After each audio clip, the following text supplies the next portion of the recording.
My name is Tina, and I'm a certified coach in neurographic. I call it art meditation.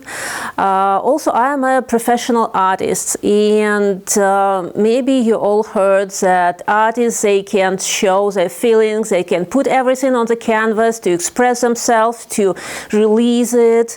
And I was thinking, if artists can do that, and probably musicians and poets, like all creative people can do that, maybe people who are not into art or into music can use it every day. Something simple that you can do to help yourself.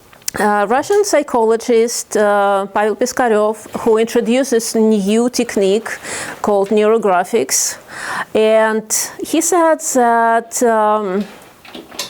he made this word from two words, neuro for brain and graphics from writing. So we can reprogram our brain by the way we write or we draw something. Because maybe you know that if you want to change something in your life, you need to start doing something differently. Because if you will do the same things every day, your life will stay the same. If you will go to the same job, you will meet the same people, it will be always the same. So that means that if you want to change something, you need to start doing something differently. Here we got to the first principle of neurographics. That means that we avoid patterns. So when we will start drawing today, we will try to avoid patterns. What does it mean? For example, when I draw this line, it's a pattern, it's repeating, right? The same again and again.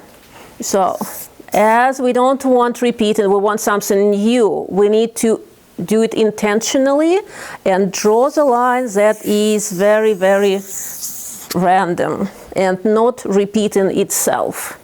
So, they call it neurographic line. And as founder of this method said that neurographic line goes where you don't expect it to go, and it doesn't repeat itself on any stage. So, absolutely random. So, let's start with just making lines. So, get a marker, any color, doesn't matter, and just draw some lines on your piece of paper. So they can be very random, they can be, yes, interacting, and maybe you can look at these lines as they are trails in the woods. Because so they start at the one edge of the page and they will go to the other page, other side. And imagine that you're trying to make a map. That is the map of your own woods, your own forest. And you just put some trails. And it's up to you how to put these trails. So we're making them very random. Don't try them to be like nice, good looking. They can be completely wild. And another important thing to make will be to round the corners. So every intersection creates some kind of tension. You see this pointy shapes, and we try to smoothen them. It's like water flow.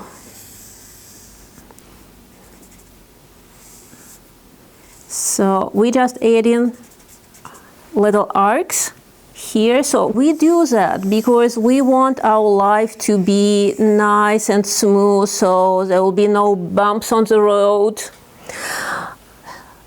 And so we just add arcs, and it's okay to make your lines thicker at these intersections because they can be thicker or thinner, it's up to you. And we just fill this middle part.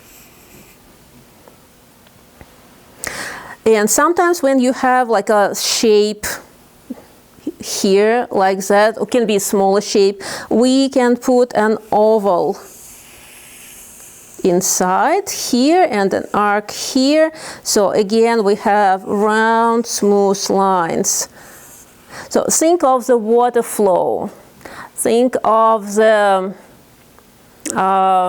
like a tree grows, of the roots, so they all wavy, they all rounded.